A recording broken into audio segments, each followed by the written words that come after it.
Welcome to the MacMillan Report. I'm Marilyn Wilkes, your host, and our guest is Saghar Sadeghian, who is at Yale as the Henry Hart Rice Family Foundation Fellow and Lecturer. Her research focuses on the notions of nationality, constitution, and modern institutions in Iran, Iraq, and Afghanistan during the 19th and 20th centuries. She is specifically interested in minority groups in the Middle East. Today we talk with Professor Sadeghian about her manuscript titled Non-Muslims and the Constitutional Revolution, A Question of Identity. Welcome, Professor Sadeghian. Thank you. Let's begin with an overview of your book. I understand you're still working on it, so tell us a bit about it. Yes, this is a manuscript based on my PhD thesis, which I wrote in French. And it's about the question of national identity and religious identity concerning non-Muslim population in Iran. And I focus on four major communities in Iran: Zoroastrian, Jews, Christians, and Baha'is. And in the heart of the Iranian society, circa 1890 to 1911, which was a kind of a part of the period of transition toward modernization somehow.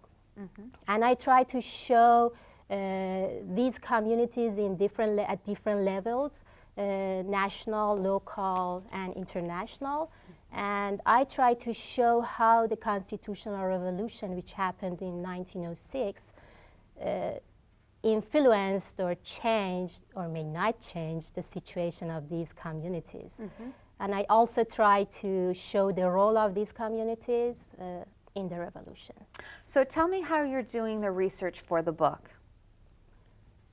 This is a historical research, so I need to consult lots of primary sources beside the existing literature. So I read lots of travelogues, memoirs, journals, and some archival documents. For this research, which is very noteworthy contribution, is the documents it introduces to the academic world for the first time. Because I consulted several archival institutions in Iran, France, and Britain, including national archives, diplomatic archives, and some archives of some institutions, including Alliance Israélite Universelle and the Lazaristes, the Congregation of the Mission of France. But something important is about the Foreign Affair archives in Iran, in Tehran. It is very important because at the time there was a special department in the Ministry of Foreign Affairs which was exclusively responsible for non-Muslim cases. اداره ملل متنوعه, which is literally the Department of Diverse People, but in fact it was the Department of Non-Muslims. So there I could find lots of collections of non-Muslim cases, individuals and groups, which illustrate the Iranian society with regard to non-Muslim population. It's very important. Okay, very good, very good. So tell us a bit about the four groups you look at. You look at the national, local, international level. So talk about their daily lives a little bit. Tell us about them. Yes. If you want to illustrate a kind of daily life of these minorities, Zoroastrians, Christians, Jews, and Baha'is, one could see that they had their own quarters separated from the majority, Muslim majority. These quarters could be inside or outside the cities and could have walls or gates or could not have them. But the goal was to isolate the population. And there were some regulations and codes for them when they were coming outside of their quarters. But these rules were very arbitrary and local. So sometimes, for example, you see that they were not allowed to have their markets or shops inside the city. Sometimes they had to follow some dress codes. For example, sometimes, especially for Zoroastrians and Jews, they had to wear a patch or a kind of, they call it vasle, kind of badge to be recognized in the society. and sometimes they were not allowed to come outside when it was raining because non-Muslims were considered impure or najis. Okay. So they thought that during the rain, this impurity would wash off. Wow. And sometimes they were not allowed to ride a horse or bicycle, and that was a sign of inferiority or humiliation. And they could be distinguished because of their, dress codes and appearance, and sometimes because of their language or accent, and sometimes because they were following the rituals of their religions. Right. But the most similar community to Muslims were the Babi Baha'i community. As far as dress codes or language were concerned, they were so similar, so they could not be so easily distinguished in the community because the Babism appeared in 1844 in Iran, and obviously the first followers were the converts from other major religions and Muslims in particular. But something important is that despite all these distinctions, religious minorities would communicate and interact with the majority. They would trade, they would marry each other, and Oh, they would marry each yeah, other? they would marry. That's interesting. There were some rules, of course, but that would happen. And they were in communication with each other in the daily life. And it's important to know that when we are reading documents about the time, normally we are reading something exceptional because normally we write reports when something unusual happens, something abnormal or occasional happens. So it's important to know that when we are reading the documents, we should not generalize it through the whole society for all the time. So if we bear this in mind, we can see that there were not very rigid borders, and the borders were flexible, and sometimes regulations would be postponed or even ignored because of economic or political reasons. Very interesting. You also talk about the constitutional revolution. What was the role of these religious communities in the revolution? Yes, the constitutional revolution happened in 1906 in Iran, and it's very controversial because the research about this event is very varied, and their interpretations are very conflicting. But for me, it's important to focus on the goals of the Constitution, in special one slogan that was Iran for all Iranians. So in 1906, the Shah of Iran decreed an order, farman, and gave the permission to establish the first parliament in Iran. So the revolutionaries,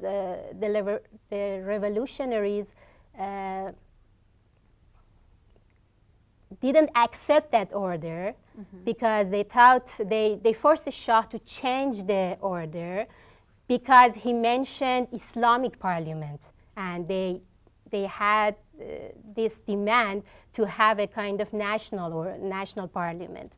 So they changed the order, and it was very promising. The situation was very somehow democratic, and for the same reason, non-Muslims participated very actively in the constitutional revolution, and they helped the revolution financially. They participated to the army, and they gave lots of ideas, and they helped it culturally. But when the parliament was established, Baha'is and the other group of the Babi Baha'is, Azalis, were not allowed to have a representative in the parliament. Did that cause trouble? Sorry? Did that make for conflict between the groups? No, they were somehow the pioneers of the revolution, but for the same reason maybe, and because they were not a recognized religion, they were not Ahl Kitab, something that a religion that could live inside an Islamic context. They didn't have a right to have a representative in the parliament. And then Jews and Christians had a right to have one representative each, but they were advised not to use this right. So instead, they chose two mujtahids, clerics, Islamic clerics, to be their representatives in the parliament. And only Zoroastrians, they managed to send a representative in the parliament, a very famous and rich merchant who was claimed to be the representative of the merchants and not the Zoroastrians. So that was the case of the presence of the non-Muslims in the constitutional revolution. Okay. So what are some of your findings regarding the different political, social, and economic aspects of Iranian society with regard to these different religions? Yeah, there are lots of findings, but I would like to give you an example. Sure. To show how it worked, how complicated it was. It sounds very complicated. So, yeah. So I would say a little bit about the economic situation of non-Muslims and talk about it a little bit, because at the time, non-Muslims were not allowed to choose their own job. They were not allowed to do any job they wish. Okay. There were some restrictions. For example, they would only handle food and drink to their own co-religionists. They were not allowed to deal with Muslims in this sense. And on the other hand, we had this Muslim community who were not also allowed to practice some of the services that the society was in demand. They wanted it, but Muslims were not allowed to work with some special materials. For example, they were not allowed to work with gold, chemical liquids, or they were not allowed to get engaged in dance and music or producing and selling alcoholic beverages. So in this sense, non-Muslims had the monopoly of these activities. These restrictions enabled non-Muslims to join different levels and different classes, social classes. And one group which was very successful and they did well in economic activities were the merchants, non-Muslim merchants. They normally had a kind of connection and network inside and outside the country with their own co-religionists and families, and that would help them to manage their trade. And sometimes they had the monopoly of some trades. So they were very successful, and this success helped them to ignore some of the restrictions that would be imposed to non-Muslim communities. At local level. For example, they would ignore the dress codes. They would not wear badges, things like this. And to be successful, on the other hand, would raise a kind of animosity or resentment from the other side of the society. So Muslim merchants did not like this. So they would find a kind of religious pretext to limit their activities. For example, they would force them to have their markets or shops outside the city, or they would force them to pay some extra taxes, for example, something like jizya or gifts, something similar. And sometimes they would incite the population to, under a kind of religious pretext, to attack their houses or shops. That would sometimes be encouraged by clerics as well. A merchant, a non-Muslim merchant, might be attacked or even be killed because the kind of religious or political authority was in debt with him. So sometimes that would work as well. So they would kill him just to get rid of the debt. And this is a situation, and you can see that this discrimination would sometimes encourage non-Muslims to go and ask for asylums or ask a new nationality from other countries such as Britain, Russia, Ottoman Empire, or India. And that would bring other countries in the case, and there were frictions, negotiations regarding the non-Muslims in this kind of political relationship between Iran and other countries. So you can see that there are different groups from different religions in different levels of the society at different levels. And it's not easy to decide that, just point out some of them. Sure. I would use Foucault's expression to say that there was a kind of power network, and non-Muslim community was a part of this network. And to use Agamben's word, I would say that borders and distinctions were blurred. It was not very rigid. And I would say that these members of the community had a kind of liquid identity, both in religion and both in nationality. Fascinating. Thank you so much for being here with us today and sharing some of your work. Thank you so much for having me. For more information about Professor Sadeghian and her research, please visit our website at macmillanreport.yale.edu. Be sure to join us again for another episode of the MacMillan Report, made possible through funding from the Whitney and Betty MacMillan Center for International and Area Studies at Yale.